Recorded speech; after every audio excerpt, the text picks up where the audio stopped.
विद्यार्थी मित्रांनो, एप्रिल 2026 मध्ये घेण्यात आलेल्या इयत्ता 4थी व इयत्ता 7वी म्हणजेच प्राथमिक शिष्यवृत्ती परीक्षा आणि उच्च प्राथमिक शिष्यवृत्ती परीक्षेचा अंतिम निकाल आता जाहीर करण्यात आलेला आहे। विद्यार्थी त्यांनी स्वतःच्या लॉगिन मध्ये जाऊन किंवा शाळेच्या लॉगिन मध्ये जाऊन तो निकाल पाहू शकता। परंतु याच्यातच हा विषय संपत नाही।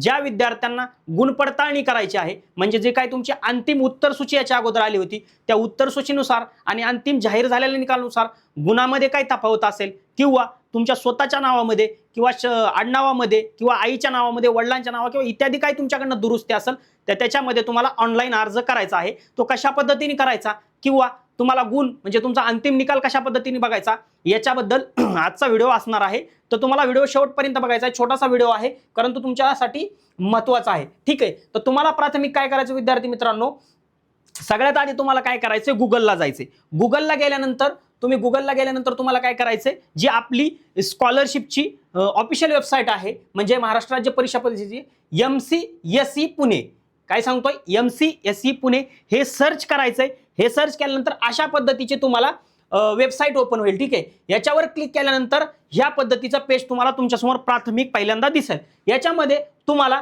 शिष्यवृत्ती परीक्षा इयत्ता 4थी व इयत्ता 7वी ह्या ऑप्शनवर तुम्हाला काय करायचंय, तुमचा निकाल बघण्यासाठी असेल किंवा तुमच्या गुणांची पडताळणी करण्यासाठी असेल किंवा तुमच्या नावामध्ये दुरुस्ती असेल, ह्या गोष्टीसाठी तुम्हाला ह्या गोष्टी करायच्या आहेत। तर शिष्यवृत्ती परीक्षा इयत्ता 4थी व 7वी मी क्लिक करतो पहिल्यांदा। बघा अशा पद्धतीचा पेज तुमच्या समोर ओपन होईल।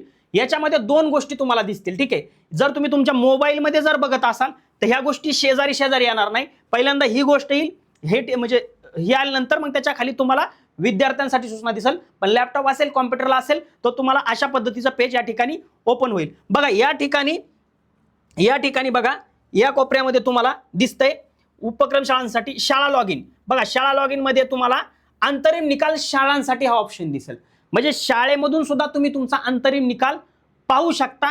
तुम्ही तुमच्या मोबाईलवर बघत असाल, पालक जर समजा बघत असतील, विद्यार्थ्यांचा निकाल पालकांना घरबसल्या बघायचा असेल तर तुम्ही या ठिकाणी अंतरिम निकाल विद्यार्थ्यांसाठी अशा पद्धतीचा ऑप्शन तुम्हाला लॅपटॉपवर येईल, मोबाईलमध्ये याच्या खाली हे येईल, ठीक आहे। तर अशा पद्धतीने तुम्हाला निकाल बघायचा आहे। परंतु ही गोष्ट इथेच संपते का, तर अजिबात नाही। तर विद्यार्थी मित्रांनो, सगळ्यात महत्त्वाची गोष्ट काय आहे, तुम्ही तुमचा निकाल बघताय बरोबर। याच्या अगोदर तुमची अंतिम उत्तर सूची आली होती।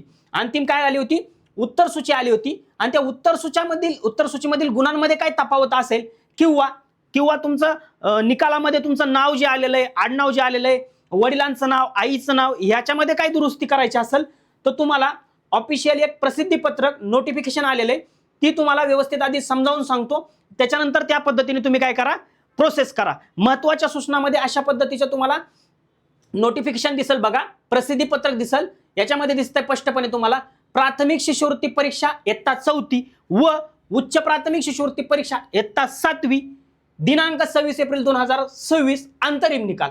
आता याच्यामध्ये सगळ्यात महत्त्वाची गोष्ट विद्यार्थी मित्रांनो काय असणार आहे, ती म्हणजे तुम्हाला याच्यामध्ये माहिती सांगितली। त्यांनी काय सांगितली, महाराष्ट्र राज्य परीक्षा परिषदेमार्फत दिनांक 26 एप्रिल 2026 रोजी घेण्यात आलेल्या प्राथमिक शिष्यवृत्ती परीक्षा इयत्ता 4थी व उच्च प्राथमिक शिष्यवृत्ती परीक्षा इयत्ता 7वी चा अंतरिम तात्पुरता निकाल शनिवार दिनांक 25 जुलै 2026 रोजी परीक्षा परिषदेच्या संकेतस्थळावर घोषित करण्यात आलेला आहे। शाळांना आपल्या विद्यार्थ्यांचा निकाल त्यांच्या लॉगिन मधून, म्हणजे शाळा सुद्धा बघू शकतात, तसेच पालकांना आपल्या पाल्याचा निकाल संकेतस्थळावर पाहता येईल।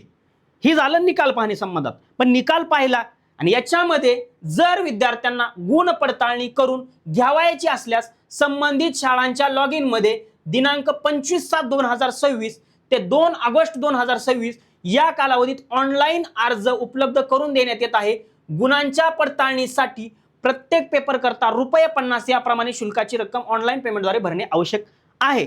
ही गोष्ट करायची तुम्हाला, पण कशामध्ये करायची, शाळांच्या लॉगिन मध्ये। शाळेच्या लॉगिन मध्ये तुम्ही शाळेत जायचं, रिसर्च जे काय तुमच्या संबंधित स्कॉलरशिपचा सगळा उपक्रम पाहणारे शिक्षक असतील, काय मुख्याध्यापक असतील, यांना तुम्हाला सांगायचंय की माझा निकाल जाहीर झाला पण याच्यामध्ये मला गुण पडताळणी करायची। तर तुम्ही शाळेच्या लॉगिन मध्ये प्रति पेपर ₹50 चार्जेस भरून तुम्ही गुण पडताळणी करू शकता। सोबत अजून एक महत्त्वाची गोष्ट, विद्यार्थ्यांचे नाव, आडनाव, वडिलांचे नाव, आईचे नाव इत्यादी दुरुस्तीसाठी दिनांक 2 ऑगस्ट 2026 पर्यंत संबंधित शाळेच्या लॉगिन मध्ये ऑनलाईन अर्ज उपलब्ध करून देण्यात आलेले आहेत।